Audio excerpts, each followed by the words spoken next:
Hello everyone. Today I have for you something that I did not expect to do. I was going to fix my Burning Inscription, Cast on Ignite, Drain Ailments, Loop build, but what I was using to fix it became much stronger than I anticipated. So I switched up the build some, but it's kind of similar. And what you can do is watch the first part of this video to learn the mechanic that has not been explained yet with a Spirit Gem called Overwhelming Presence, and use it on your own build, or you can watch the second half of the video and see what I did and try and copy that, be it is very expensive. It is a little bit worse boss damage than the previous build, but the mapping and the defense is off the charts. All right, let's get right into it. So this here is the meat of the build, Overwhelming Presence. So what this is a spirit gem that when enemies are in your presence, which is about 6 meters, they have a lowered elemental ailment threshold and a lowered stun threshold. And what you can actually do with this, even though it doesn't have the aura tag on it, is use the increased effect of auras from your aura skills jewels on your tree. And if you get magic corrupted ones, you can use adorned to stack this even higher. And so the main thing I'm going to show you here with all this testing is that you can actually get to 99% reduced elemental ailment threshold and 99% stun threshold. And if you take it over into 100%, it bugs out. I don't think you want to take it into 100%. I haven't done any testing with if it can do anything. It just seems to like break it, and enemies cannot be stunned or have elemental ailments put on them. Probably because it's turning their ailment threshold to a 0, which is messing up the calculation, be it multiplying or dividing, I don't know. But so yeah, this is pretty cool actually. And that's basically explained, but I will show what I just explained here. So one quick thing, I'm editing the video and I don't explain the test that I'm going to go into. So if you don't understand what these are meta gems. And when you ignite an enemy, you gain energy that will then cast other spells. So gaining a lot of energy is important. There's a lot of things that affect the amount of energy you gain. There's power, the amount of damage that the hit is going to do, the magnitude of the ignite, which is another modifier that modifies the damage of the ignite. It will increase it. And then also there is the enemy's ailment threshold. So by modifying the enemy ailment threshold with Overwhelming Presence, the amount of energy that we get from igniting the enemy, which in the test I'm using Burning Inscription because that is what I've been using recently to test, so people are used to it. So by doing this, we will be getting more energy. So I show you how I start from basically nothing and then build up to getting a lot of energy and what affects that. First, we will turn on Elemental Invocation and cast an Ignite on her, and you'll see I will gain some energy here. And then we'll go down here, turn that off to reset it, and then turn on Overwhelming Presence. And you can tell when they are in your Overwhelming Presence range because they get that anime aura, like when they're being like crushed by someone else's aura, like, oh, so powerful, oh my. So that's how you know it's on them. And it went to 20%. So obviously that on its own is good. It lowers their ailment threshold. I don't have anything on right now. This is just for testing purposes. I don't have any of my aura effectuals on. But you will see here when I put one of them on, which this is now 18% increased effect. As you can see here with my 87% adorned. We'll go up here, turn this off. Oh, turn it on. And it got 22%. So it increased. Obviously, it works. And so if you're making this build from scratch and you kind of want to like follow it from leveling, it's better to get Ignite magnitude jewels first, because scaling this is actually increased returns and not diminished returns. So it starts off slow, and then the more aura effectuals that you get, the bigger the increase is. And I'll show you that. So here we have, this is my magnitude of Ignite Jewel. It will go higher than 22%, 26%. So when you're first starting off, some magnitude of Ignite is probably better, along with just turning this on. And so I will socket a bunch of these now. So you can see that I socketed 6 of them into my tree. So I have a lot of increased effect of my auras. Cast this on her. We're at 47% now. We will put in another one right there.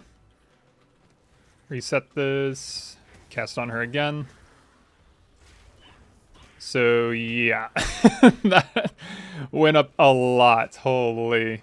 So yeah, you can see how it's increased returns.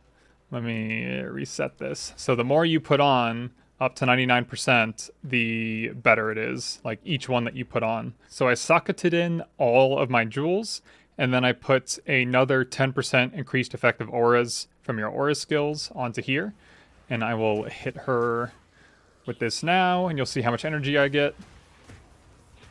0, because I'm actually over, or I'm at 100% or over 100% effect. But what I have here is a 9% increased effect because I have an Adorn Jewel that's taking the 5% to 9%. And like I said, this was 10%. So this was 1% less, and you'll see what happens here. It works. It gives me my energy. Something interesting. Let's see if I can... we'll just use Spark. So with Spark, we'll just cast one Spark here, and she builds up a lot of stun.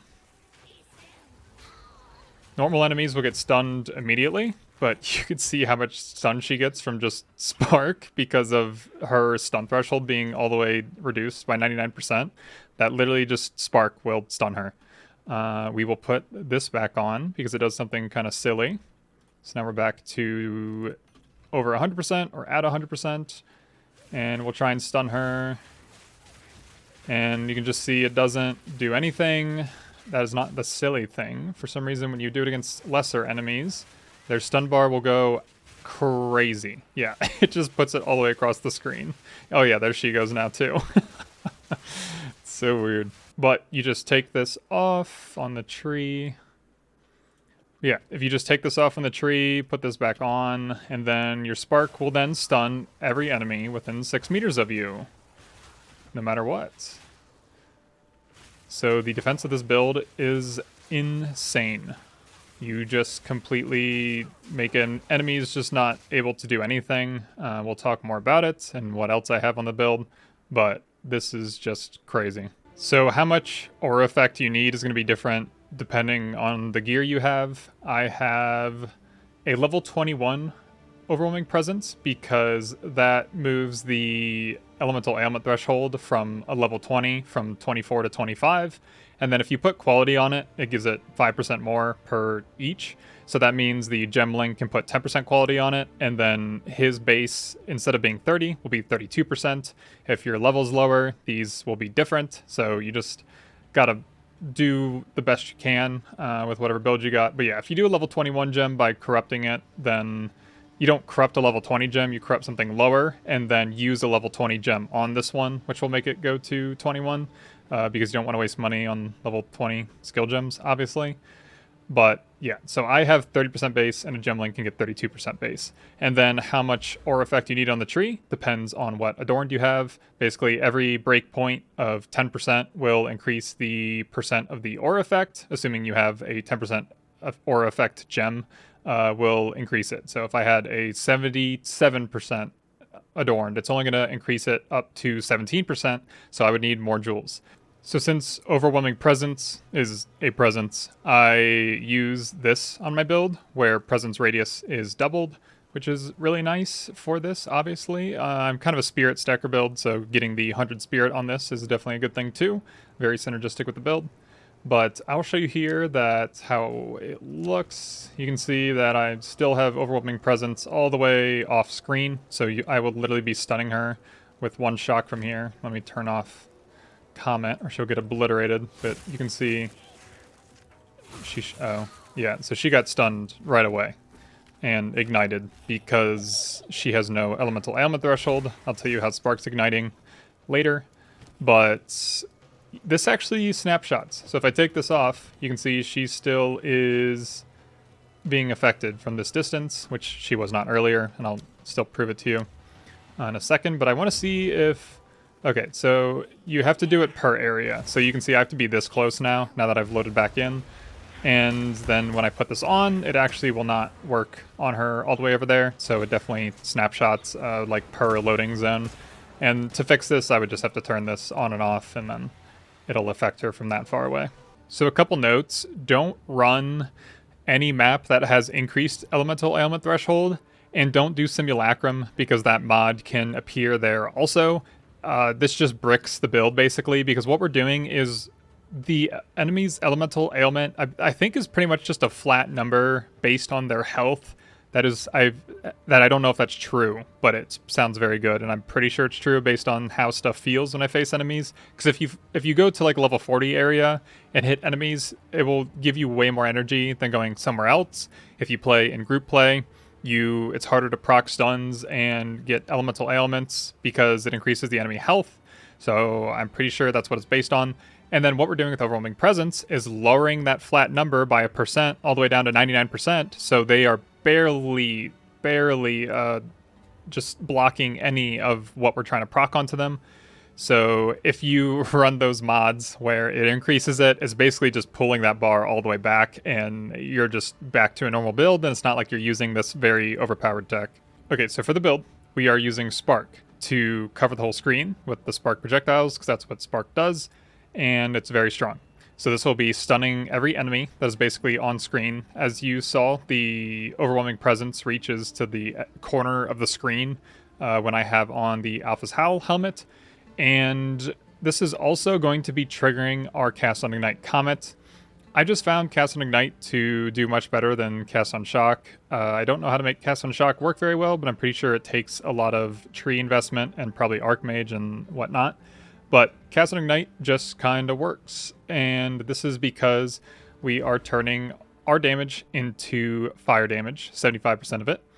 And then we also, on our Scepter, get 60% of damage as extra fire damage. So this Scepter is actually huge for the damage on this build, and our Comet is also turning to fire damage, which will then place a pretty decent Ignite on enemies, which is definitely not bad, but it's not like the hit portion of Comet is the important part still.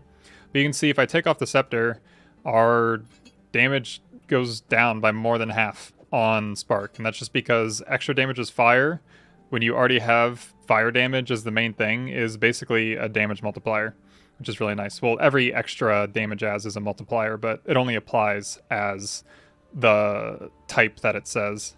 And turning all our damage into fire, like I said, obviously makes our Cast on Ignite just work.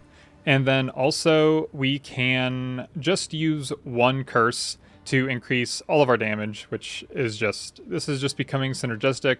There might be a better way to run this, but it just seemed more confusing than just doing this.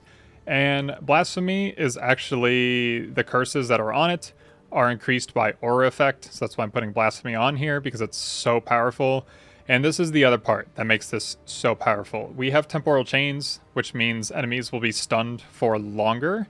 Because actually, I've been saying stunned the entire time. Stun is a different mechanic. The bar under an enemy's health is heavy stun. I think I probably should have said that somewhere, but that is heavy stun. But they will be in heavy stun longer due to temporal chains, because it just, yeah, you can see it as the definition. It says makes other effects on them expire more slowly. So they'll just be stunned for longer. We'll just be running right into enemies. The sparks will be way ahead of us and stunning them, and then we make the stun last longer on them, while comets are just beaming them, and there's nothing they can do. And this is the most defensive build I've ever made with the mix of the stun and temporal chains. I have been level 94 for like, I don't know, a month now on my Infernalist. I just haven't cared enough, or I'll get a bunch of XP and then test something and die a bunch and it goes back down and I just don't care. Well, I ran this build for a day. The only time I died was when I fucked up a weapon swap thing and I didn't know what was going on, and then I never died besides that. They did take, I think, death effects on rares out of the game because they were bugged and not showing up, but I'm not going to be like, I never die to death effects, but I very rarely die to on death effects. It's usually just getting frozen or stunned or not being careful in my maps. Well, you don't have to be careful. I literally just run at enemies. I had like 3,200 mana, which I'm using Mind Over Matter, so that's my main health pool. I put on rarity gear to farm breach, and I was literally farming breaches with rarity gear at 3,200 hit pool with a little bit of health, and like I said, I only died once because of I'm an idiot. So on Temporal Chains, normal enemies are slowed by like 65%, I'm pretty sure, and then magic, rare, unique monsters have less slow effect on them, as you can see there. But yeah, it's very significant. And then, as I said, flammability is also increased by the aura effect. So we have a ton of fire resistance stripped off of enemies. Then we have more AoE on this with these two, and then we have increased effective curses because we have so much spirit, we can make that work. Make sure that you have the quality on Blasphemy on because it reduces the reservation that these are all adding to it. And then for more AoE, we also have this cluster on the tree.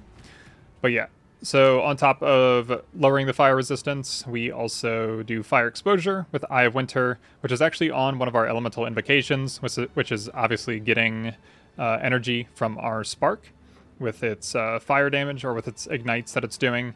And so this is just going out, it's adding crit chance for our comets, it is adding fire exposure because it's doing fire damage now.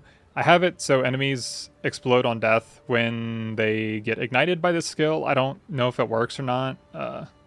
Yeah, I just don't know if it works or not. And then I have Strip Away, which increases the exposure that we're applying to enemies. So why do I have these other elemental invocations on? Well, it's because of this notable on the tree. Recover 3% of mana when you invoke a spell. And we are Mind Over Matter, so our main hit pool is our mana. So basically I just keep clicking all these buttons while I click Spark, because Spark's just giving these energy constantly, and then these are always casting to just regen so much mana, which we're using a lot of mana for Comet, and then also when enemies hit us, they don't have a chance to hit us again, especially because of temporal chains. Before we don't regen that health back, it's back right away. It's so crazy. And then what else? Oh yeah, so I have Ember Fusillade on these because they have the lowest amount of cast time in the game, so that means they recover our energy very fast, and that means we can get a lot of stacks on our elemental invocation. And also, this is crazy synergy too. See how this is labeled as lightning, cold, and fire? Well, when you use one of these elemental invocations, it actually fully stacks Rising Tempest. You just get all 3 elements more damage. So this is basically 36% more elemental damage all the time because we're literally always casting these. It's so crazy. And then for Comet, also we have Spell Echo to basically doubles our damage for 50% more mana cost, and then Concentrated Effect because it has no extra mana cost and it's a lot more area damage. Sometimes when enemies get stunned, they will or heavy stunned, they'll fly back, and then the comets will miss them, which sucks, but it doesn't matter because they're stunned and the comets will hit them. And then lastly, we have Inspiration for less cost on Comet since it's just coming out so much. And then on Spark, we have more projectile speed, more magnitude of Ignite, but less damage on hits because we don't care about the hit damage on Spark. We're just caring about the energy that's building up for everyone, and then for all these other cast-on abilities, basically. And then it's going to stun no matter what, so the damage doesn't matter. More cast speed, and then less movement penalty while we're using the skill, so we can just keep walking and casting. And then we have Blink and Shield Charge on Weapon Set 2 with a shield, and then make sure you have Spark on Weapon Set 1 here, because then you can have a shield on your second weapon set, and then what you do is just Shield Charge and then Blink, and that's the best movement we got right now. Again, I think, what does this lower my mana to? Yeah, I've been running, I could put on a Temporalis right now, have more mana than I did with my rarity gear, and then have Temporalis on the build. And like I said, I did not die for a whole day of farming Delirium Breach. So I'll show you how this clears. I probably won't show you the whole thing because it's super boring to watch someone do this whole thing for the umpteenth time in this game, because it's the only good test of power. But the second that these get hit by a Spark, you can see that their heavy stun bar is filled up, and then they just get hit by a Comet, and I basically have full health. One thing I didn't say is you don't need this, but actually you probably will die at some point if you don't have this flask. It is a very good oh shit button when your mana goes down a lot from hitting a bunch of rares and it casts a bunch of comets and all this stuff. I haven't hit it yet. I will not hit it this entire time. But there's times where you fucked up. I mean, if you're always careful, you don't need this, but if you're being super aggressive and dashing into everything as you kind of want to in Breaches, this will save you. If you dash into 10 enemies, just spam it a few times, and as your health, or as your mana goes down, it will pick it back up. You don't even need to be CI to have this. It doesn't even do that much damage if you have 50-60% chaos resistance, so I wouldn't worry about it. Okay, we made it to the end, and you can put on Sigil of Power for more boss damage, obviously. So that's what I'll do here. I don't really want it on that. Yeah, the boss damage is a big fall off from the last build, but like, I don't know. It's fine. So he gets immediately stunned and he can't move. And he's still stunned. And we're actually going to kill him because of Sigil of Power. I wasn't killing him before he was being unstunned. So, yeah, I mean, the boss damage is fine. Like, what? And he was stunned the whole time, which actually the last build didn't have. I had to just eat, like, just tank moves. So, I mean, it's probably safer now. So a lot of people have asked how I got my mana pool so high with the build that I have, but I am Eldritch Battery, Mind Over Matter, so all my energy shield is converted to mana, and then my mana is, it's what's protecting my health. Mana donuts are scary. I have died to one, not on this build, but on a past build, but that's why having this flask is very good, because you can just instantly refill it. It is expensive though, and if you don't have it, you'll probably die a little bit more than me. And so I do have energy shield gear, or at least this is, with 50 spirit on it. Like I said, it's not super necessary, but most of my gear does not have good energy shield on it. It's mostly life and mana. This is my best gear that I put on. I do have 2% increased mana on these soul cores. I could put it on here, but I'm going to switch off to my rarity gear after this video is over. This is just my best gear that I have. That increases my health and my mana the most. Same with my rings, and I get chaos resistance on this. This is where I get all my attributes along with some mana. And then this here does give me 9% increased maximum mana. You can get up to 12%, but they're extremely expensive because stacking mana is so strong in the game right now. And then I do get a little bit of mana and life on this, along with my resistances. Ingenuity, it's ingenuity. I get a ton of my resistance on this. And then I already showed you my weapons, but this gives me spell damage based on the amount of spirit that I have. And then, yeah, I already showed you this. On my amulet, I have Hunter's Talisman allocated because since I have no energy shield, I can't really increase my stun or freeze threshold. So that's why I have these two. So I'm pretty sure Dream Fragments is optimal here, I would assume. And then you can get rid of this because you can't be frozen with the Dream Fragments, which means you can allocate something else. Not totally sure what that would be. There's definitely a few options. Probably just something that reduces your mana consumption would be really good since Comet takes so much. And then I could make... I have crazy cold resistance because I didn't have this on the build recently, but now I do. And then this has cold resistance. This has cold resistance because it was making up for that. So I have so much cold resistance on my gear right now, so I could obviously, with Dream Fragments, get rid of cold resistance on everything and then make it work for my other resistances. Okay, so for the passive tree, this is probably like my favorite tree that I have made so far. It just looks kind of cool. Not that I think jewel trees, like jewel focus trees, are super interesting because there's just not as many choices that the person made when they made the build. It's like I picked up jewel sockets to get one thing, and I just forgot I just don't care about all the other choices because they're worse. I was like, that's what Path of Exile 1 was like with cluster jewels. I'm kind of happy that those aren't in the game right now, because looking at someone's path of building and it is 5 one passive voices with a ton of jewels, it's like there's just not as many thoughts into what they picked. Obviously the thought was very good. Mostly it's probably like the most optimal thing to do with the build. It's not as fun to look at, but I get it. And that's what we did here. So I hope you get it too. But we'll start with the Ascendancy. We are the Infernalist, where we took the Claw here again, still the same build, 10 videos in a row. And we are reserving 75% of our life with these 3 nodes here that are 25% each, and we are getting Energy Shield, Spirit, and Mana. The Energy Shield becomes mana since we are Eldritch Battery. And since we are 75% of our life is reserved, we are always below low life, which is 35%. So we can take Pain Attunement for more critical damage bonus, and then also more cast speed with or not more cast speed, but with a lot of cast speed on Final Barrage while we're on low life. And we don't have any crit on the tree besides this. We got rid of it to reach all the jewel slots. That's just what got taken out of the build. But on these jewels, I think the prefix on the aura jewels... Yeah, the aura effect is a prefix. So whatever suffix there is on these jewels is what you can get for the other stat. So you can get crit chance or crit damage. Those are probably like the best ones to get.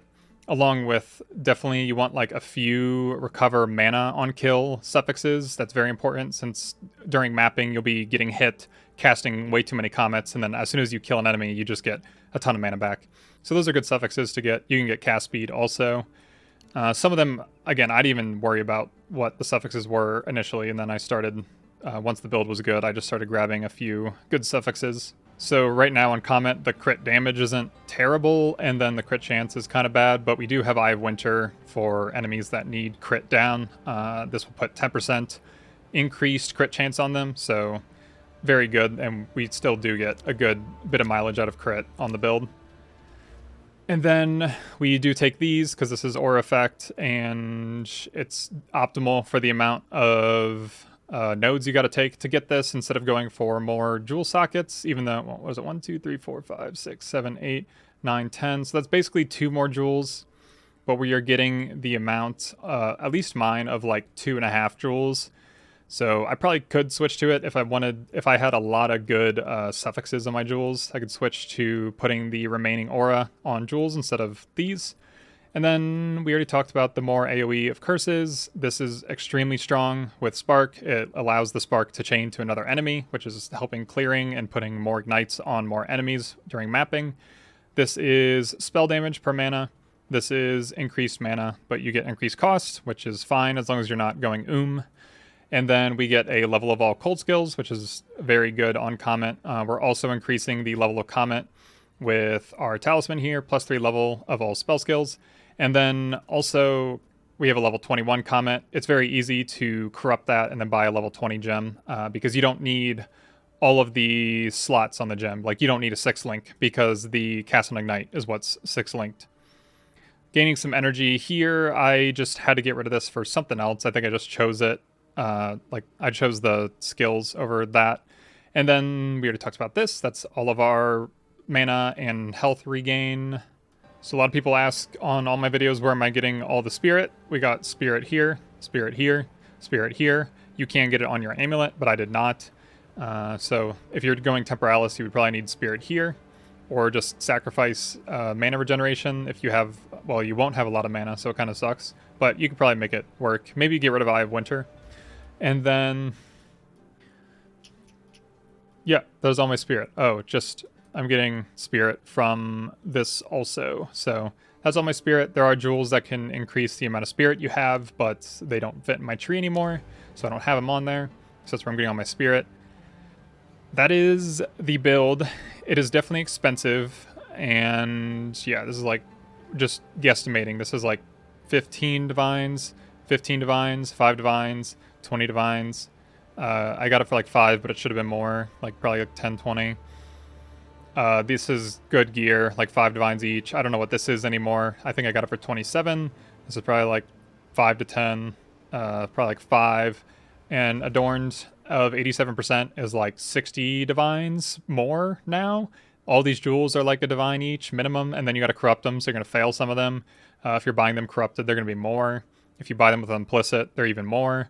So yeah, expensive ass build. The main thing that I wanted to show you was the overwhelming presence, so I hope you enjoyed that, and I really hope to see a cool video with it that isn't this. I will give it a thumbs up. So if you're someone who's watching this and have a better idea than me, I applaud you and thank you for watching this and figuring out something for yourself. All right, like the video if you like this, subscribe if you want to see what else I got. I don't know what's next. I never do. I keep getting stuff thrown at me.